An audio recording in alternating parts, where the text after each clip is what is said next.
আল্লাহর পয়গম্বর বলেন জান্নাতের গেট দিয়া, প্রত্যেকটা গেট দিয়া একজনকে ডাকবে, রোজার গেট দিয়া রোজাদারদেরকে ডাকবে, নামাজের গেট দিয়া নামাজিকে ডাকবে, দান খায়রাতের গেট দিয়া দান খায়রাতকারীকে ডাকবে, হজের গেট দিয়া হজকারীকে। আবু বকর কয় পয়গম্বর এমন কোন ব্যক্তি আছে কিনা আপনার উম্মতে সব গেট দিয়া যাকে আহ্বান করবে? আল্লাহর পয়গম্বর কয় আবু বকর ওই ব্যক্তি আর কেউ নয়, এটা তুমি আবু বকর। তুমি আবু বকর, প্রত্যেকটা গেট দিয়ে তোমাকে আহ্বান করা হবে। সুবহানাল্লাহ বলে। সে আবু বকর বলে ইয়া লাইতানি কুনতু আকরাসা ইল্লা আন যিকরিল্লাহ, এই আফসোস আমারে যদি আল্লাহ বোবা বানাই দিত। আল্লাহু আকবার বলেন, আল্লাহু আকবার। আমি যদি কোনো কথাই বলতে না পারতাম তাহলে কত ভালো ছিল। আমার এই জবানের জন্য তো আল্লাহর কাছে জবাব দিতে হবে। সুবহানাল্লাহ। আমার এই কথার জন্য জবাব দিতে হবে, আমার হাতের জন্য জবাব দিতে হবে, আমার পায়ের জন্য জবাব দিতে হবে। আবু বকরের মতো মানুষই কথা বলে, তাইলে আমাদের কি হালত হবে? সুবহানাল্লাহ। আল্লাহর হাবিব বলেন নামাজ রোজার কোনো অভাব থাকবে না। নামাজি নামাজ নিয়ে যাবে, রোজা নিয়ে যাবে, অন্যান্য ইবাদত নিয়ে যাবে, কিন্তু হাতটা তার কন্ট্রোলে ছিল না, জুবানটা তার কন্ট্রোলে ছিল না। কাউকে গালি দিছে, কারো গায়ে হাত লাগাইছে, হাত উঠাইছে, কারো ইজ্জতের উপর আঘাত করছে, কারো রক্তপাত করছে। এখন হদ্দাররা আল্লাহর কাছে বিচার দিয়েছিল। আল্লাহ দুনিয়াতে নেতা ছিল, বড় লোক ছিল, তার বিচার কারো কাছে পায় না, তাই তোমার দরবারে বিচার দিয়ে দিলাম। আল্লাহ আজকের এই কিয়ামতের কঠিন ময়দানে আমরা তার বিচার চাই। আলহামদুলিল্লাহ, আলহামদুলিল্লাহি ওয়া কাফা ওয়া সালামুন আলা ইবাদিহিল্লাযীনা ইসতাফা। أما بعد فقد قال الله تبارك وتعالى في كلامه المجيد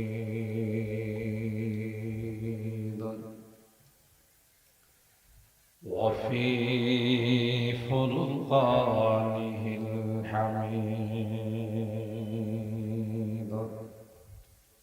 أعوذ بالله من الشيطان الرجيم.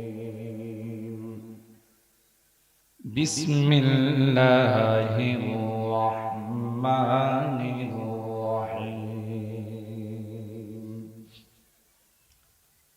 قل هل يستوي الذين يعلمون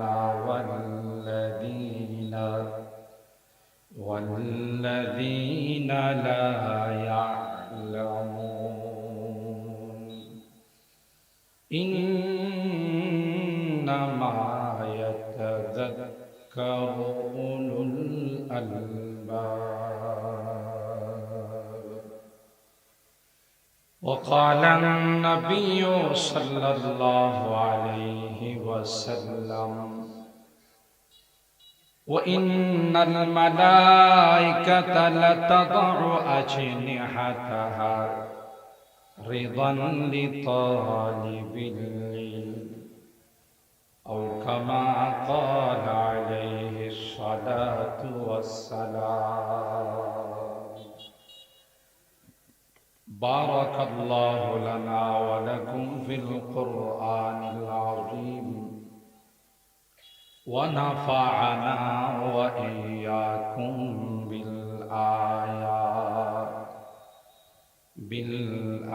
بالآيات والذكر الحكيم. صدق الله العظيم وصدق رسوله النبي الكريم ونحن على ذلك لمن الشاهدين والشاكرين والحمد لله رب العالمين. মোহাব্বতের সাথে সকলে দরুদ শরীফ পড়ুন। আল্লাহুম্মা সাল্লি আলা মুহাম্মাদিন ওয়া আলা আলি মুহাম্মাদ কামা সাল্লাইতা আলা ইব্রাহিম ওয়া আলা আলি ইব্রাহিম ইন্নাকা হামিদুম মাজিদ। আল্লাহুম্মা বারিক আলা মুহাম্মাদিন ওয়া আলা আলি মুহাম্মাদ কামা বারাকতা আলা ইব্রাহিম ওয়া আলা আলি ইব্রাহিম ইন্নাকা হামিদুম मजीद।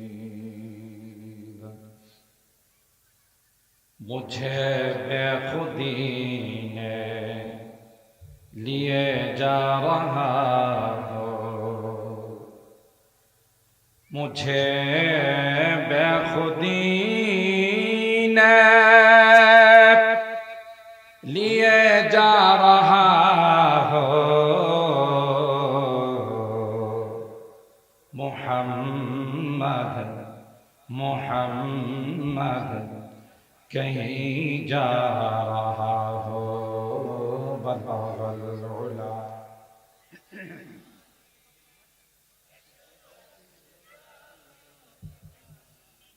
हसनत जमीउ खिसालिही सल्लु अलैहि व आलिहि।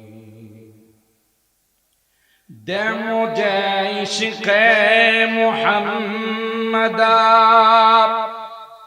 अर मुहम्मदियों में गिन, दे मुझे इश्क़ मुहम्मदा अर मुहम्मदियों में गिन, ओ मोहम्मद ही मोहम्मद विरदो मेरा रात दिन बलगल उला।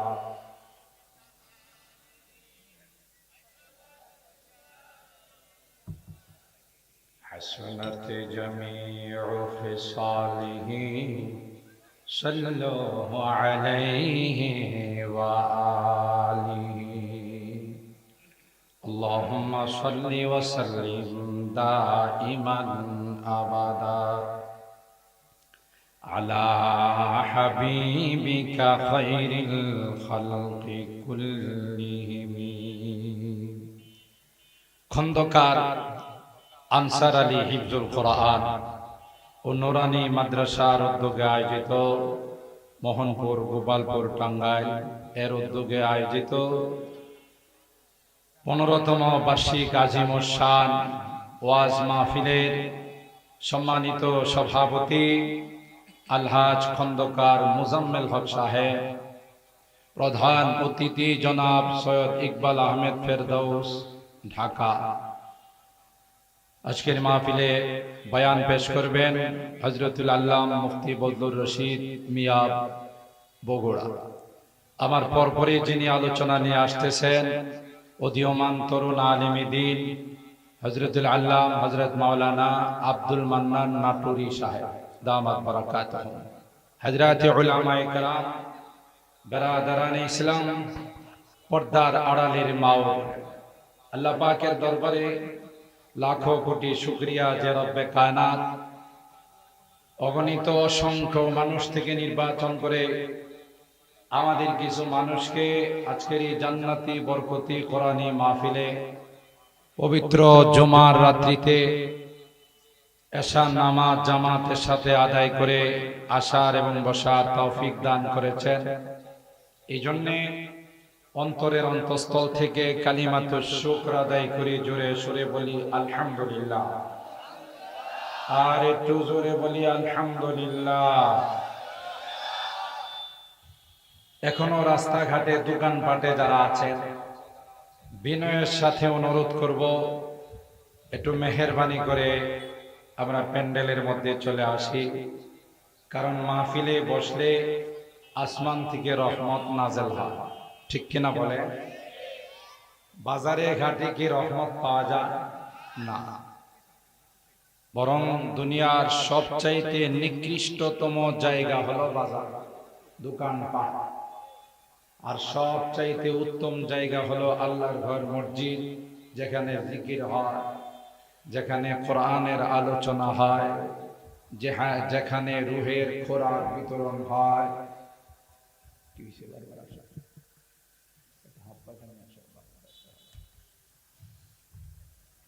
তাই আমরা এই উত্তম জায়গা পরিবর্তন করে নিকৃষ্টতম জায়গাতে না থেকে খুব দ্রুত চলে আসি। অনেক বড় বড় ওলামা একরাম আলোচনা করবে, আমি খুব শর্ট টাইমে, দেখলেন আপনারা খুতবা, খুব শর্ট খুতবা করলাম। 9টা পর্যন্ত আমি কিছু কথা আপনাদের খিদমতে আরজ করার জন্য মূলত ছোট্ট একখানা আয়াতের অংশ বিশেষ আপনাদের খিদমতে আমি তেলাওয়াত করেছি। কোরআনুল কারীমের সূরাতুজ জুমার এর 9 নম্বর আয়াতের অংশ বিশেষ আপনাদের খিদমতে পাঠ করেছি। সরকারে দু আলম, মাহবুবে কিবরিয়া, সৈয়দুল কাউনাইন, সৈয়দুস সাকালাইন, হযরত মুহাম্মদুর রাসূলুল্লাহ সাল্লাল্লাহু তাআলা আলাইহি ওয়াসাল্লামের অসংখ্য হাদিস থেকে ছোট্ট একখানা হাদিস পাঠ করেছি। যেহেতু আজকের এই মাহফিল আমাদের প্রাণপ্রিয় প্রতিষ্ঠান খন্দকার আনসার আলী হিফজুল কোরআন ও নুরানি মাদ্রাসাকে কেন্দ্র করে, তাই কোরআন যারা পড়ে এবং পড়ায়, এর সাথে যারা সম্পর্ক রাখে, তাদের মর্যাদা দুনিয়াতে কি লাভ, পরকালে কি লাভ, এই বিষয়ের উপর সংক্ষিপ্ত সময়ের মধ্যে কিছু কথা বলার জন্য মূলত আমার এই আয়াতে কারিমার তিলাওয়াত এবং আল্লাহর হাবিবের এই ছোট্ট একখানা হাদিস পাঠ। সম্মানিত সুধী, আল্লাহ তাআলা পৃথিবীর মধ্যে 104খানা কিতাব নবীদের উপর নাযিল করছেন, আমরা সবাই জানি। আর এটার সম্পর্ক রূহের জগতের সঙ্গে। রূহের জগতে আল্লাহ তাআলা আমাদেরকে তার একত্ববাদের শিক্ষা দিয়েছেন। আলাস্তু বিরাব্বিকুম বলে স্বীকৃতি নিয়েছেন। আমরা সবাই একত্রিত হয়ে বলেছিলাম ক্বালু বালা। তখন আল্লাহ বলেছিলেন যে দুনিয়াতে গেলে তোমাদের মনে থাকবে না, স্মরণ থাকবে না, দুনিয়ার ঝঞ্ঝাটে পড়ে, ঝামেলায় পড়ে তোমরা সেটা ভুলে যাবে। তাই আমি আল্লাহ তোমাদেরকে স্মরণ করিয়ে দেওয়ার জন্য যুগে যুগে নবী রাসূল প্রেরণ করব। সুবহানাল্লাহ। আর নবী রাসূলদের উপর আমি আসমানি কিতাব নাযিল করব।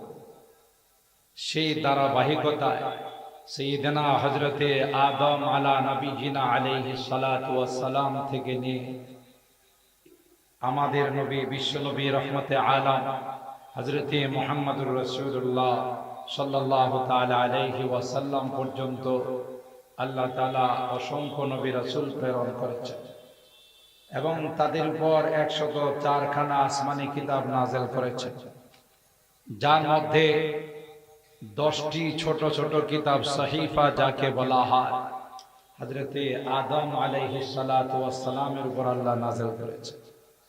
আদম আলাইহিস সালাতু ওয়াস সালামের পর যে নবী আসেন তার নাম ছিল হযরতে শীস আলাইহিস সালাম। ওনার উপর আল্লাহ তাআলা 50টি ছোট ছোট সহিফা নাযিল করেছেন।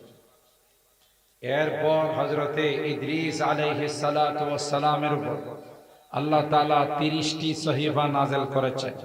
তাহলে 60 আর 30 কত হলো বলেন? 90। আর 10টি ছোট ছোট কিতাব সহিফা নাযিল করেছেন হযরতে ইব্রাহিম আলাইহিস সালাতু ওয়াস সালাম। তাহলে কয়খানা হলো? 100। আর 4খানা কিতাবের নাম তো আমাদের জানাই আছে, তাওরাত, জবুর, ইনজিল, কোরআন। সুবহানাল্লাহ। তাওরাত হযরতে মুসা আলাইহিস সালামের উপর, জবুর হযরতে দাউদ আলাইহিস সালামের উপর, ইনজিল হযরতে ঈসা আলাইহিস সালাতু ওয়াস সালামের উপর, সর্বশেষ সর্বকালে সর্বযুগে সর্বশ্রেষ্ঠ মহামানবের উপর সর্বশ্রেষ্ঠ গ্রন্থ আল কোরআনুল কারীম আল্লাহ তাআলা নাযিল করেছেন।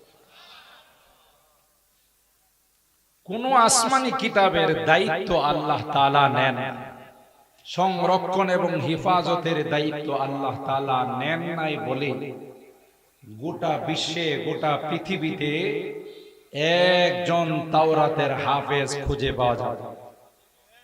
কথা কয় না? পাওয়া যাবে? গোটা বিশ্বে একজন বাইবেলের হাফেজ খুঁজে পাওয়া যাবে না।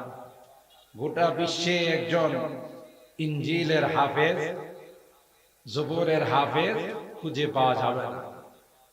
কোরআনের হাফেজ আছে না নাই? জোরে বলে। 2-1000।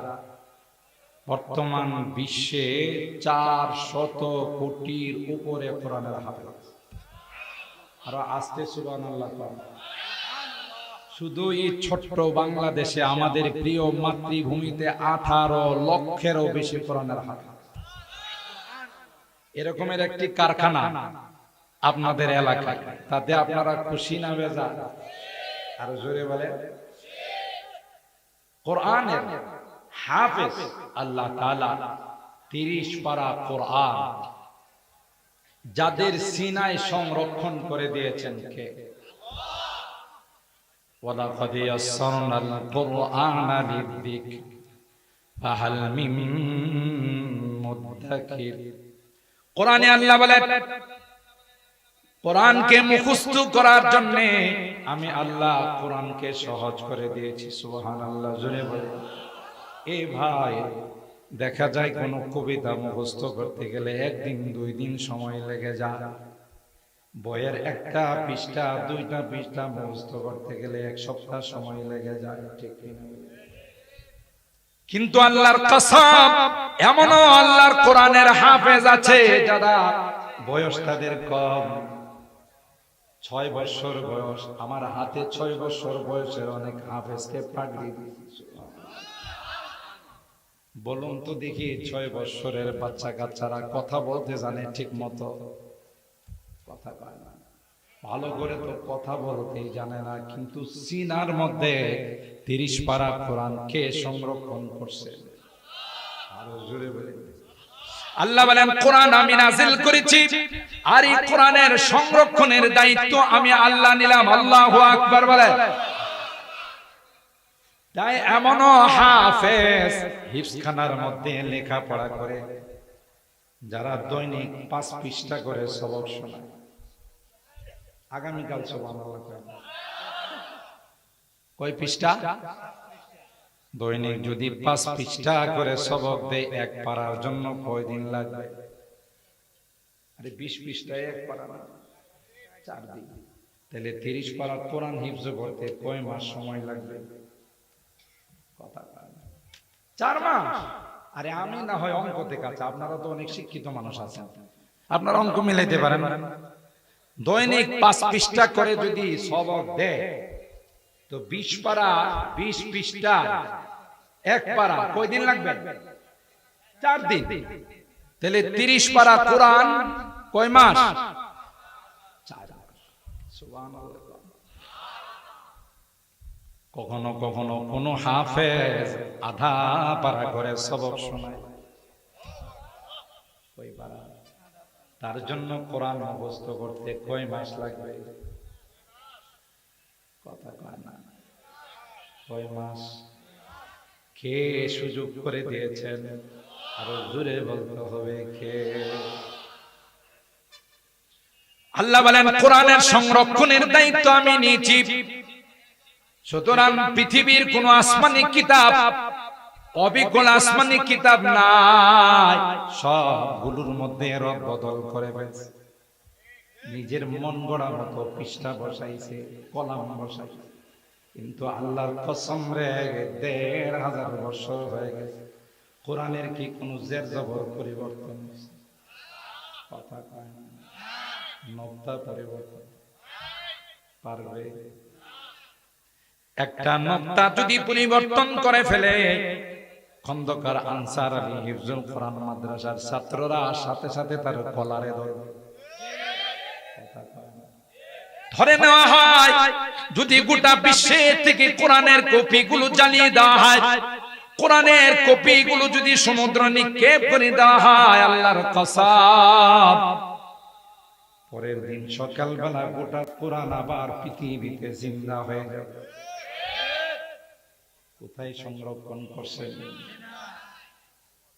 মেশিনে দেখা যায়। সিনাটা চাক করলে বোধ কিছু শব্দ তালাশ করে পাওয়া যাবে।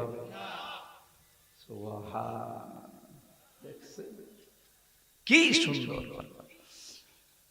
আল্লাহ বলেন, কোরআন আমি নাযিল করেছি, কোরআনের সংরক্ষণের দায়িত্ব আমি আল্লাহ নিলাম। গোটা বিশ্বের সকল বিজাতিরা একত্রিত হয়ে শক্তি, মহাশক্তি, পরাশক্তি সব যদি একত্রিত হইয়া ষড়যন্ত্র করে আল্লাহর কসম, আল্লাহর লাটকে কেউ কোনদিন অফ করতে পারবে না। চেরাগে রাকে ইজ্জত বর ফরোজাদ, হারা কাছে দম জানাদরি শাসে বসুজা। যে লাট স্বয়ং আল্লাহ জ্বালিয়েছে, এটাকে অফ করার ক্ষমতা পৃথিবীর কারো নাই। ঠিক কিনা বলেন? থাইল্যান্ড, কুয়েত, থাইল্যান্ড, ইতালি, এবারে সুইডেন, যত মগা চৌধুরী গুলো আছে না, এগুলো সব মগা। মগা বুঝেন তো? কারণ কি?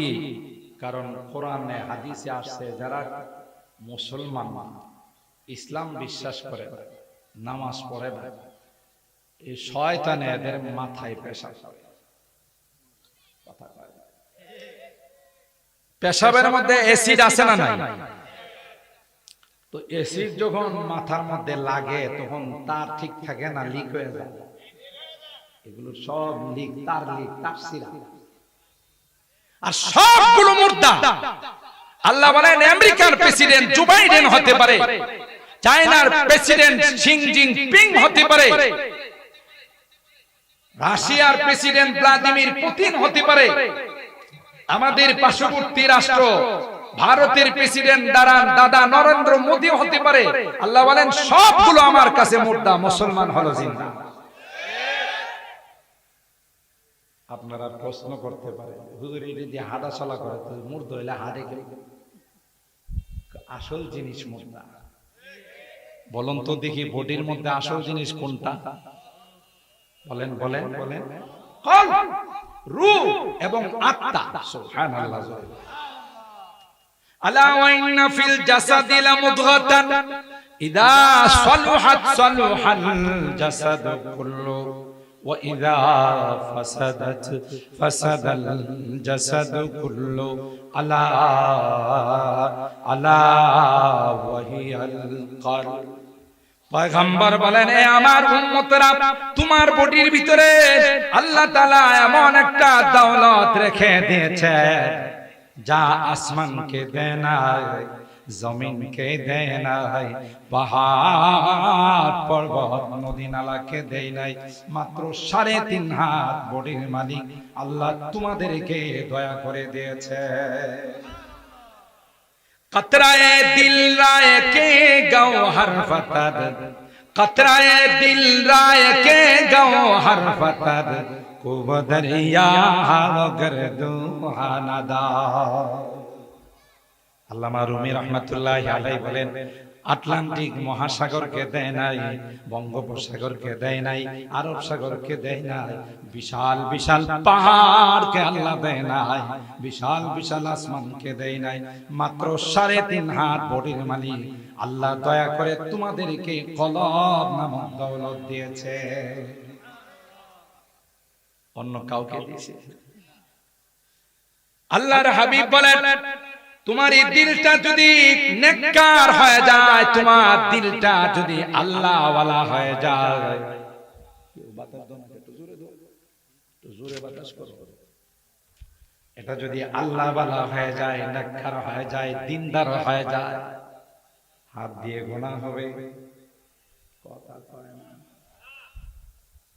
কারণ এটা তো একটা রাষ্ট্র, এই রাষ্ট্রের প্রেসিডেন্ট ভালো তো প্রজারা ভালো, ঠিক কিনা বলে? রাষ্ট্রের প্রেসিডেন্ট প্রধানমন্ত্রী যদি নামাজ পড়ে, একটা জনগণ বেনামাজি থাকতে পারে না, ঠিক কিনা বলে? আমি তো বলি যদি রাষ্ট্রীয় আইন হয়ে যায়, পার্লামেন্টে যদি আইন পাস হয়ে যায়, আমার রাষ্ট্রের মুসলিম নাগরিক যারা আছে, নামাজের টাইমে দোকান খোলা থাকবে না, নামাজের টাইমে মার্কেট খোলা থাকবে না, নামাজের টাইমে অফিস আদালত খোলা থাকবে না। আল্লাহর কসম, আল্লাহর কসম, এদেশে কোনো চুরি ডাকাতি তো দূরের কথা, দুর্নীতি তো দূরের কথা, কোনো রকমের কোনো বেহায়াপনা অশ্লীলতা থাকবে না। এক নামাজ এই দেশের মানুষকে নেককার বানানোর জন্য, সৎ বানানোর জন্য, নিষ্ঠাবান বানানোর জন্য যথেষ্ট। এটা আমার কথা নয়, কোরআনের কথা। ইন্নাস সালাতা তানহা আনিল ফাহশাই ওয়াল মুনকার। কোরআনে আল্লাহ বলে নামাজ এত বড় কার্যকর ইবাদত, তানহা আনিস সালাত তানহা আনিল ফাহশাই ওয়াল মুনকার। সব রকমের অশ্লীলতার, বেহায়াপনা থেকে নামাজ বিরত। আজকে আমাদের সমাজে নামাজ নাই। আপনাদের গোপালপুর, মোহনপুর এলাকায় হয়তো নামাজের সংখ্যা একটু বেশি, কিন্তু আমার ঢাকাতে এত বেশি। কি মনে করেন শতকরা 90 জন তো আপনাদের এলাকায় নামাজ পড়ে, তাই না? 50% তো অবশ্যই পড়ে। হ্যাঁ, ইয়া আল্লাহ, তাহলে তো 20%। নতুন পানি নিয়ে আসো, 20% না? তাহলে বলুন নামাজের সংখ্যা কম না বেশি?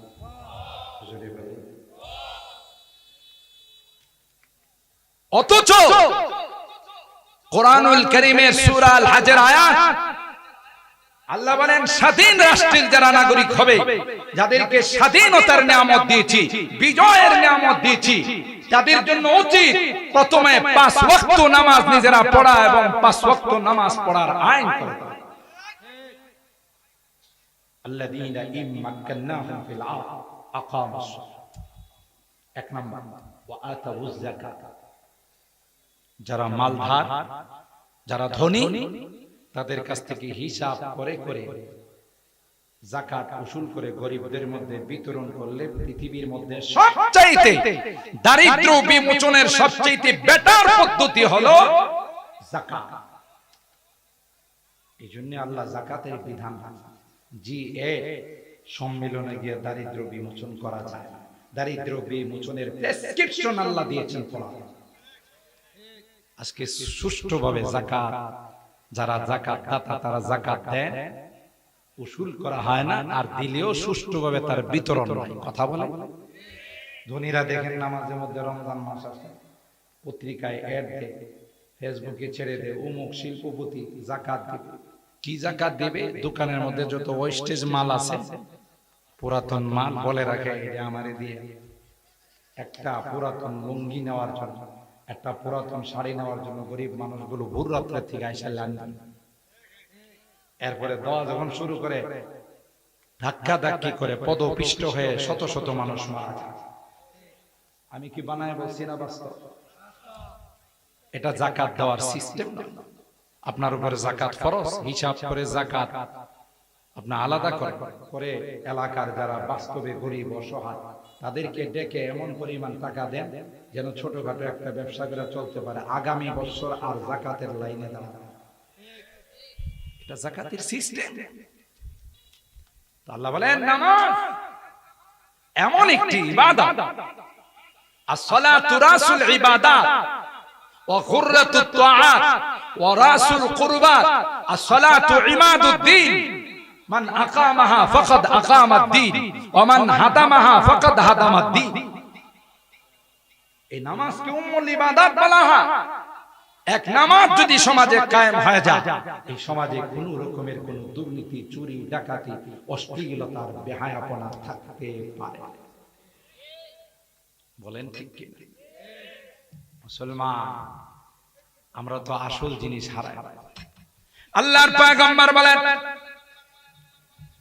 তোমার বডির মধ্যে একজন রাষ্ট্রপতি আছে, তোমার বডির মধ্যে একজন প্রধানমন্ত্রী আছে রে, যদি নেককার হয়ে যায়, যদি দিনদার হয়ে যায়, হাত দিয়ে কোনো গুনাহ হবে না। কি বলেন ঠিক কি না? কান দিয়ে কোনো গুনাহ হবে না, চোখ দিয়ে গুনাহ হবে না, মেমোরি দিয়ে কোনো গুনাহ হবে না, পা দিয়ে কোনো গুনাহ হবে না। ইদা সালুহাত ইদা ফাসাদাত ফাসাদাল জাসাদু কুল্লু।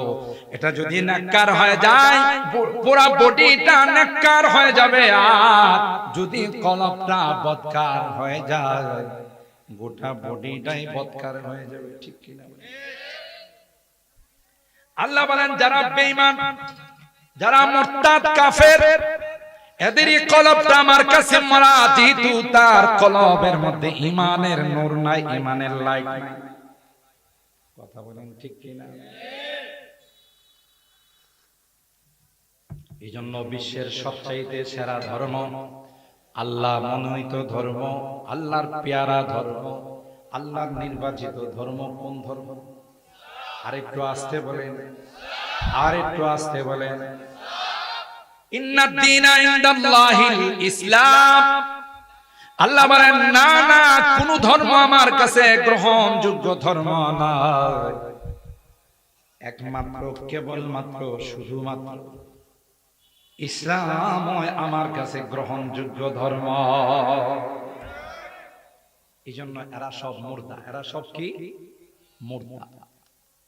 আর যারা যে ধর্মের অনুসারী হয়, হিন্দু ধর্ম বলে, ইহুদি ধর্ম বলে, বৌদ্ধ ধর্ম বলে, খ্রিস্টান ধর্ম বলে, আল্লাহ কোরআনে বলেন মৃত্যুর সময় সব ইসলাম গ্রহণ করার চেষ্টা করে।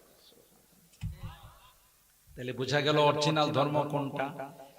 বলেন বলেন। ভাগ্যবান, খুশকিসমত আমাদের যে আল্লাহ মুসলমানের ঘরে আমাদের জন্ম নিয়েছেন। কথা বলেন ঠিক কিনা? আজকে যদি আমি হিন্দুর ঘরে জন্ম নিতাম, দুনিয়াতে আসার পর আমার মা বাবা আমাকে কোলে নিয়ে বলতো কুলুলুলু, বাস আমি হিন্দু হয়ে যাই। কথা কয় না? খ্রিস্টানের ঘরে জন্ম নিলে তখন এরা হলুদ পানিতে আমাকে একটু সুবা দেয়া বলতো, আল্লাহ সিরতা নাসরানিয়া, তুমি এখন খ্রিস্টান হয়ে গেছো। কথা কয় না? এই যে নিয়ামত যে আল্লাহ আমাদেরকে মুসলমানের ঘরে জন্ম দিয়েছেন, গোটা জীবন সিজদায় পড়ে থাকলে তার শুকরিয়া আদায়। কথা বলেন ঠিক কিনা? সুতরাং ইমানদার মুসলমান এরা হলো জিন্দা, আর বেঈমান কাফের মুরতাদ এরা হলো মুরতাদ। যতই দুনিয়াতে বাহাদুরি দেখা, এদের চাইতে আরো বড় বাহাদুর ছিল ফেরাউন, ইন্টারন্যাশনাল হারামজাদা নমরুদ। কথা কয় না? এটা কি লোকাল হারামজাদা ছিল না ইন্টারন্যাশনাল হারামজাদা ছিল? গোটা বিশ্বের বাদশা। কথা কয় না? গোটা পৃথিবীর বাদশা ছিল কয়জন? চারজন। কয়জন? দুইজন ছিলেন মুসলমান, দুইজন ছিলেন অমুসলিম। মুসলমানদের মধ্যে একজন ছিলেন হযরত সুলাইমান আলাইহিস সালাম, আরেকজন ছিলেন বাদশা যুলকারনাইন, যাকে বাদশা ইস্কান্দার বলা। দুইজনের কথাই কোরআনে আছে, ওয়াসআলুনাকা আন যিল কারনাইন কুল সাআতলু আলাইকুম মিনহু যিকরা। দুইজনের কথাই কোরআনে আছে। আর দুইটা ছিল অমুসলিম, একটা ছিল ইন্টারন্যাশনাল হারামজাদা নমরুদ। কথা কয় না? এ ছিল গোটা বিশ্বের বাদশা ছিল। আর একটা ছিল বুখতে নাসার, মজুসি, আগুনের পূজা করে। দুইটারে মাথার মধ্যে শয়তানে পেশাব করতে করতে সব তার শিরা ফেলাইছে। হযরত ইব্রাহিম খলিলুল্লাহ নমরুদের কাছে যখন আল্লাহর একত্ববাদের দাওয়াত নিয়ে গেলেন, তখন ইন্টারন্যাশনাল হারামজাদা কয়, তোমার রব কেডা? হযরত ইব্রাহিম কয় রব্বি আল্লাযী ইউহয়ী ওয়া ইউমীত, আমার রব তো তিনি যিনি হায়াত আর মওতের মালিক। যদি বলেন ঠিক কিনা? হায়াতের মালিক কে? মওতের মালিক কে? হায়াত আর মওতের মালিক যিনি, তিনি হলেন আমার রব। তার সিরা কি কয়, মগা চৌধুরী কি কয়, এটা তো আমিও পারি। নাউজুবিল্লাহ, আগামীকাল কয় আর একটু আসতে কর।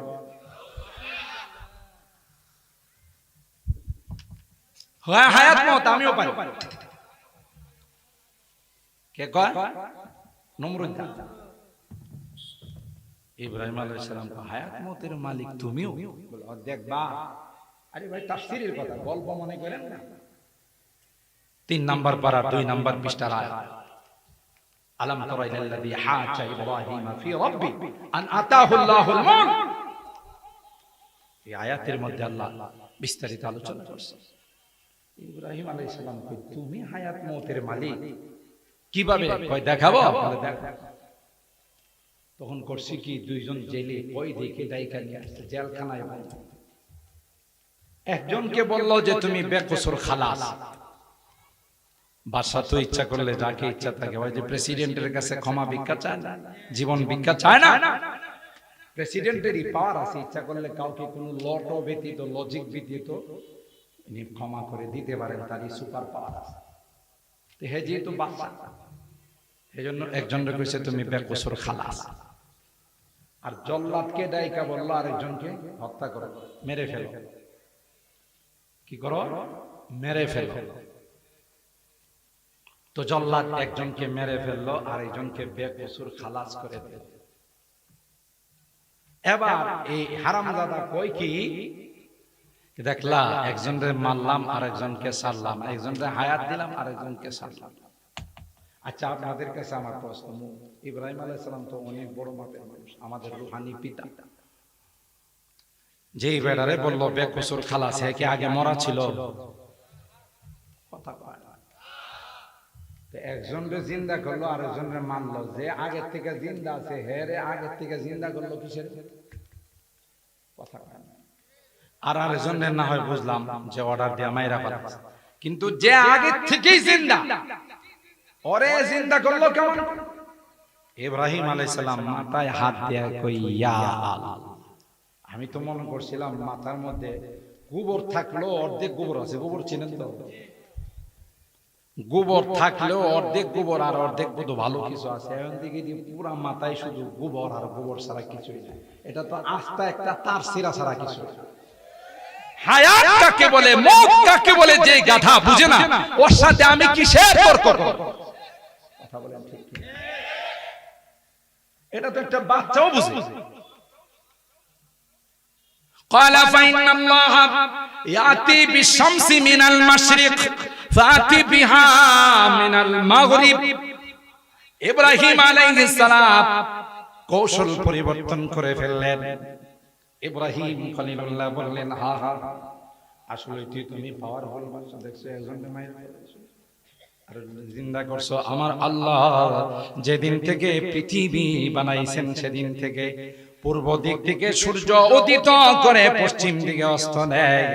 তুমি যদি নতুন খোদা হিসাবে আত্মপ্রকাশ করবা, তাইলে উল্টা করে একটু দেখাই দাও, কালকে সকাল থেকে সূর্যটা পশ্চিম দিক থেকে উদিত করবা আর পূর্ব দিকে অস্ত নিবা। এ কথা শোনার পর আপনাদের কি ধারণা, নমরুদের পায়জামা গরম না ঠান্ডা? মারাত্মক গরম হয়ে গেছে। কারণ নমরুদ চিন্তা করলো যে পয়েন্ট আমার সামনে আউট করছে, এটা তো আমার বাপ দাদা 14 গোষ্ঠীরও ক্ষমতা নাই। কথা বলেন ঠিক কিনা? সূর্যতে হাত দিতে পারবে? এর বাপ দাদা 14 গোষ্ঠীর ক্ষমতা আছে।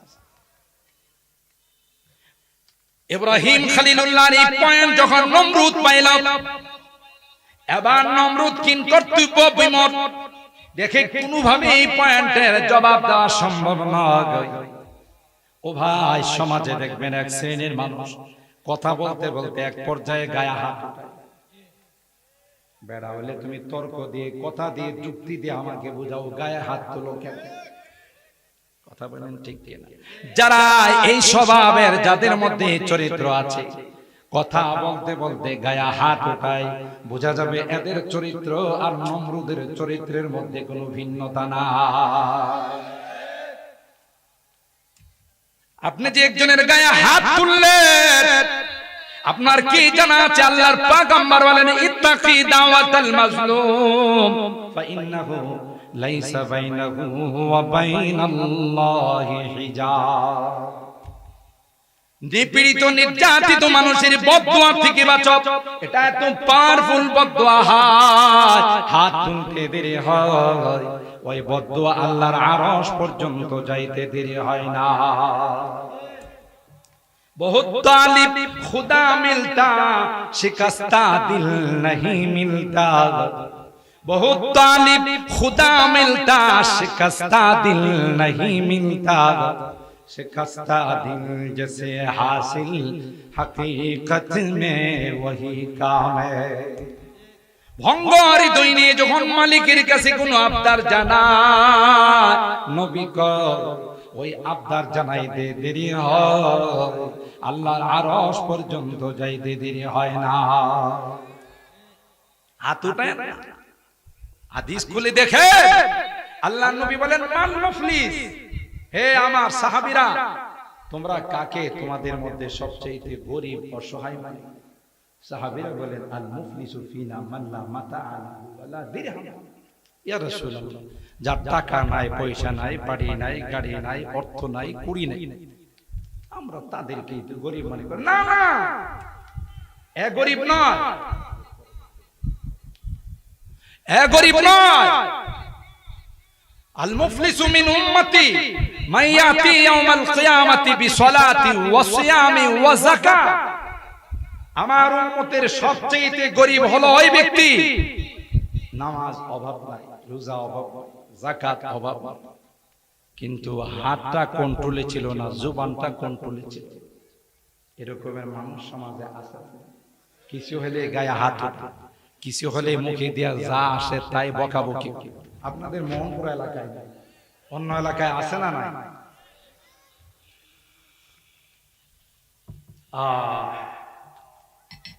এই জন্যই তো হাদিসে আসছে, মাইয়াজমান লি মা বাইনা লিহিয়াইহি ওয়া মা বাইনা ফারজাইহি আজমান না। তুমি যদি দুইটা জিনিসের জিম্মাদার হতে পারো, একটা হলো তোমার জুবান, আর একটা হলো তোমার লজ্জাস্থান। দুইটার জিম্মাদার যদি তুমি হতে পারো, আল্লাহর নবী বলেন, আমি তোমার জান্নাতে আসতেছি। সাইয়েদনা হযরত আবু বকর সিদ্দিক রাদিয়াল্লাহু তাআলা মুবাশশার বিল জান্নাহ, দুনিয়াতে থাকতেই জান্নাতের সুসংবাদ পাইছেন। তিনি পাখিরে দেখা কয়, হায় রে পাখি, তুই কত ভালো, তোর কোনো হিসাব নিকাশ নেই। আমি আবু বকরের তো প্রতিটা কথার হিসাব। আল্লাহু আকবার। যিনি আল্লাহর পয়গম্বরের পরে খলিফাতুল মুসলিমিন, সুবহানাল্লাহ। লাউ কুনতু মুত্তাখিদান, আল্লাহ পাক ছাড়া যদি কাউকে আমি দোস্ত বানাইতাম, লাত্তাখাতু আবু বকর, আবু বকরকে আমার দোস্ত বানাইতাম। সুবহানাল্লাহ। আল্লাহর পয়গম্বর বলেন, জান্নাতের গেট দিয়া, প্রত্যেকটা গেট দিয়া একজনকে ডাকবে, রোজার গেট দিয়া রোজাদারদেরকে ডাকবে, নামাজের গেট দিয়া নামাজিকে ডাকবে, দান খায়রাতের গেট দিয়া দান খায়রাতকারীকে ডাকবে, হজের গেট দিয়া হজকারীকে। আবু বকর কয়, পয়গম্বর, এমন কোন ব্যক্তি আছে কিনা আপনার উম্মতে সব গেট দিয়া যাকে আহ্বান করবে? আল্লাহর পয়গম্বর কয়, আবু বকর, ওই ব্যক্তি আর কেউ নয়, এটা তুমি আবু বকর। তুমি আবু বকর, প্রত্যেকটা গেট দিয়ে তোমাকে আহ্বান করা হবে। সুবহানাল্লাহ বলে। সে আবু বকর বলে, ইয়া লাইতানি কুনতু আকরাসা ইল্লা আন যিকরিল্লাহ। এই আফসোস, আমারে যদি আল্লাহ বোবা বানাই দিত। আল্লাহু আকবার বলেন, আল্লাহু আকবার। আমি যদি কোনো কথাই বলতে না পারতাম, তাহলে কত ভালো ছিল। আমার এই জবানের জন্য তো আল্লাহর কাছে জবাব দিতে হবে। আমার এই কথার জন্য জবাব দিতে হবে। আমার হাতের জন্য জবাব দিতে হবে, আমার পায়ের জন্য জবাব দিতে হবে। আবু বকরের মতো মানুষই কথা বলে, তাইলে আমাদের কি হাল হতো? সুবহানাল্লাহ। আল্লাহর হাবিব বলেন নামাজ রোজার কোনো অভাব থাকবে না, নামাজি নামাজ নিয়ে যাবে, রোজা নিয়ে যাবে, অন্যান্য ইবাদত নিয়ে যাবে, কিন্তু হাতটা তার কন্ট্রোলে ছিল না, জুবানটা তার কন্ট্রোলে ছিল না। কাউকে গালি দিছে, কারো গায়ে হাত লাগাইছে, হাত উঠাইছে, কারো ইজ্জতের উপর আঘাত করছে, কারো রক্তপাত করছে। এখন হদ্দাররা আল্লাহর কাছে বিচার দিয়েছিল। আল্লাহ দুনিয়াতে নেতা ছিল, বড় লোক ছিল, তার বিচার কারো কাছে পায় না, তাই তোমার দরবারে বিচার দিয়ে দিলাম। আল্লাহ আজকের এই কিয়ামতের কঠিন ময়দানে আমরা তার বিচার চাই। তখন হক আদায় করার জন্য কিছুই পাবে না। এই জন্য আল্লাহ বলবেন তার নেক আমলগুলো নিয়ে নাও। নেক আমল নেওয়া শেষ হয়ে যাবে, হকদারের তালিকা শেষ হবে না। আল্লাহ বলবেন তোমাদের গুনাহগুলো তার ঘাড়ে চাপিয়ে দাও। এগুলো সবচেয়ে বড় অভাবী, যারা মানুষের গায়ে হাত তুলে কথা বলে, ঠিক কিনা? এই জন্য ওগুলো কন্ট্রোলে রাখেন। বাঘের উপরও টাক আছে, কথা কয় না। আমার উপরও আপনার উপরও একজন কথা কয় না, আছে না? নাই?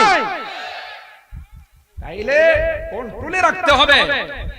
নমরুদ যখন হযরত ইব্রাহিমের সঙ্গে পারে নাই, পয়েন্ট দিয়ে যখন আগাইতে পারে নাই, এবার নমরুদে কয় ইব্রাহিমকে আগুনে জ্বালাও। এটা হলো কথা দিয়ে না পারলে হাত দিয়ে কথা বলেন, ঠিক কি?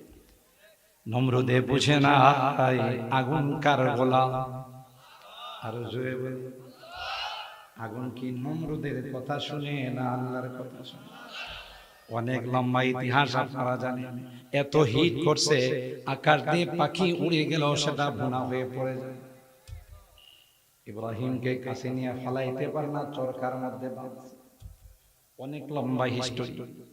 চরকার মধ্যে বেঁধে যখন আগুনের মধ্যে ফেলে দিবে, হযরত জিবরাইল আইসা কয়, ইয়া রাসূলুল্লাহ, আমি আপনাকে কি হেল্প করতে পারি ও আল্লাহর খলিল? ইব্রাহিম কয় যে আল্লাহর জন্য আমি আগুনে ঝাঁপ দিছি, ওই আল্লাহ কি আমাকে দেখে না? তোমার সাহায্যের দরকার না। হাসবুনাল্লাহ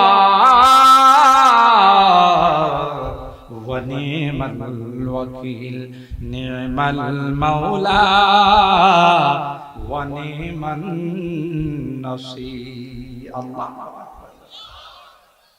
হযরত জিবরাইল আমিন আল্লাহর কাছে গিয়ে বলেন, আল্লাহ আমার সাহায্য নেয় না। এমনি আল্লাহ পাক আগুনকে ডাক দেয়া বলে, কুলনা ইয়া নারু কুনি বারদা ওয়া সালামান আলা ইব্রাহিম। আগুন, আমার খলিল আসতেছে, তুমি তার জন্য শান্তি দাও। আবু আতিশ খাকো বাদো বান্দান, আবু আতিশ খাকো বাদো বান্দান, পেশে মাতু মুর্দাবা হক জিন্দা। আমাদের সামনে মরা, আল্লাহর সামনে কি আগুন কি হয়ে গেল? ফুলবাগান হয়ে গেল। এমন কি তাফসীরের কিতাবের মধ্যে আসে যে এই রশিগুলো দিয়ে আল্লাহর খলিলকে বাঁধছিল। আগুনে ওই রশিগুলো পোড়াই দিছে, কিন্তু রশির নিচে একটা পশম কেউ জ্বলে না। সুবহানাল্লাহ বলে। কার গোলাম? জোরে বলেন, কার গোলাম? আল্লাহর গোলাম। মুহতারাম হাজিরিন, যে কথা বলতেছিলাম, পৃথিবীর যত শক্তিধর হোক, বর্তমান বিশ্বে নেতানিয়াহু ইসরায়েলের প্রেসিডেন্ট, বেগুনাহ মাসুম নিষ্পাপ বাচ্চাদের রক্তে ফিলিস্তিনের জমিনকে রঙিন করতেছে, তার উপরও শক্তি আছে। আল্লাহ এমন ভাবে ধরবে, যখন ধরবে না তখন কি দিবেন না? সার। ফেরাউন সার পাইছে, নমরুদ, কারুন, হতে হতে আবু জাহেল। এটাই আল্লাহর বিধান। সুতরাং কোরআনের পক্ষে যারা থাকবে এরা দামি হবে, ইসলাম আর কোরআনের বিপক্ষে যারা যাবে এরাই চিরকালের জন্য ক্ষতিগ্রস্ত হয়ে যাবে। ঠিক কিনা বলেন? আল্লাহ বলেন, হে নবী আপনি জানিয়ে দিন, যারা জানে যারা জানে না, যারা কোরআন পড়ে এবং যারা পড়ে না, যারা ইলমে দ্বীন শিখে যারা শিখে না, ইলমে ওহী যারা চর্চা করে যারা করে না, তারা কোনোদিন সমান হতে পারে না। এরা আল্লাহর কাছে অনেক দামি। আল্লাহ তাআলা নূরের ফেরেশতা দিয়ে তাদের পায়ের নিচে পর বিছাই দেয়। এই মোহনপুরের মানুষ, এই গোপালপুরের মানুষ, আমরা যদি সকল কোরআনের পাখিদেরকে ভালোবাসতে পারি, মহব্বত করতে পারি, আল্লাহর কসম কোরআনের পাখিগুলো যখন আল্লাহ জান্নাতে যাবে, আমাদেরকে ছাড়া আল্লাহ জান্নাতে যাবে না। ঠিক কিনা বলেন? ভালোবাসবো তো ইনশাআল্লাহ। হাত তোলেন, হাত তোলেন, হাত তোলেন। আল্লাহ এই বড় মাজমা, বিশাল মাজমাতে আমরা হাত তুলে ওয়াদা করতেছি, যতদিন বেঁচে থাকবো এই কোরআনের পাখিদেরকে ভালোবাসবো, মহব্বত করব। আল্লাহ তুমি কবুল করো, আমিন। আপনারা একাগ্রতার সাথে বসবেন, অনেক বড় বড় ওলামায়ে কেরাম আলোচনা করবেন। যেহেতু আমার টাইম সংক্ষেপ, সেজন্য আমি এখানে আলোচনার ইতি টানছি। আল্লাহ